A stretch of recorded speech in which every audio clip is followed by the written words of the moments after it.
Hi friends, ഇന്ന് ചിക്കനെ കൊണ്ടുള്ള ഒരു ഐറ്റം തന്നെ ആയിക്കോട്ടല്ലേ. അതിനുവേണ്ടി മുളക് പൊടി, മല്ലിപ്പൊടി, മഞ്ഞൾപ്പൊടി, ഗരം മസാലപ്പൊടി, ഇഞ്ചി വെളുത്തുള്ളി പേസ്റ്റ്, കുരുമുളക് പൊടി, ഈ എല്ലാ ഇൻഗ്രീഡിയൻസും കൂടി ആ ചിക്കനിലോട്ട് ആഡ് ചെയ്ത് കൊടുക്കുക. കുറച്ച് ഉപ്പും കൂടി ഇട്ട് കൊടുക്കുക, വെളിച്ചെണ്ണ ഒഴിച്ച് കൊടുക്കുക. നല്ല രീതിയിൽ അതൊന്ന് മിക്സാക്കി സെറ്റാക്കി എടുക്കുക.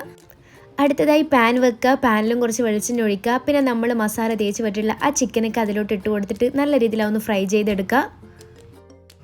ചിക്കൻ നല്ല അടിപൊളിയായി ഫ്രൈ ചെയ്ത് വന്നിട്ടുണ്ട്. ഇനി അടുത്തതായിട്ട് നമുക്കതിന് വേണ്ടി മസാല റെഡിയാക്കണം. അതിന് വേണ്ടിയിട്ടുള്ള പാത്രം വെക്കുക, വെളിച്ചെണ്ണ ഒഴിക്കുക, ഉള്ളി ഇട്ട് കൊടുക്കുക. പിന്നെ ഉള്ളി പെട്ടെന്ന് വെന്തിട്ടാൻ വേണ്ടി നമ്മളിതാ ഉപ്പും കൂടി ഇട്ട് കൊടുത്തിട്ട് നല്ല രീതിയിൽ മിക്സ് ചെയ്താൽ ഈ ഒരു ഗോൾഡൻ കളർ രീതിയിലാക്കി എടുക്കുക. അതിലോട്ട് നമ്മൾ ഇഞ്ചി വെളുത്തുള്ളി പേസ്റ്റ് ഇട്ട് കൊടുത്തിട്ട് മിക്സ് ചെയ്യുക. പിന്നെ തക്കാളി ഇടുക, അതും കൂടി മിക്സ് ചെയ്തെടുക്കുക. അതിനുശേഷം മുളക് പൊടി, മല്ലിപ്പൊടി, മഞ്ഞൾപ്പൊടി, ഗരം മസാലപ്പൊടി, ചിക്കൻ മസാലപ്പൊടി കുറച്ചായിട്ട് നമുക്ക് ആ മസാല ഇട്ട് കൊടുക്കുക. അതിൻ്റെ പച്ചമണമൊക്കെ മാറുന്നത് വരെ നല്ല രീതിയിൽ അതൊന്ന് ഇളക്കിയെടുക്കുക. പിന്നെ അതിലോട്ട് നമ്മൾ ഫ്രൈ ചെയ്ത് വെച്ചിട്ടുള്ള ചിക്കൻ ആഡ് ചെയ്ത് കൊടുക്കണം. കുറച്ച് ഗ്രേവി കിട്ടാൻ വേണ്ടിയിട്ട് കുറച്ച് ചൂടുവെള്ളം ഒഴിച്ച് കൊടുത്തിട്ടുണ്ട്. അതിൻ്റെ മുകളിൽ കുറച്ച് മല്ലിച്ചപ്പ് ഇട്ടിട്ട് നമുക്ക് കുറച്ച് സമയം അടച്ച് വെക്കാം. അങ്ങനെ നമ്മൾ ചിക്കൻ ഗ്രേവി ഇവിടെ സെറ്റായി വന്നിട്ടുണ്ട്. ചിക്കൻ ഗ്രേവിന്ന് ഞാനിട്ട് വരാം കേട്ടോ. അപ്പോൾ ഇതാ അടുത്തതായിട്ട് നമുക്ക് നല്ല ചൂട് പൊട്ടും അതിൻ്റെ കൂടെ ഈ ചിക്കൻ ഗ്രേവിയും കൂടി എടുക്കുക, കുഴച്ചങ്ങ് കഴിക്കുക.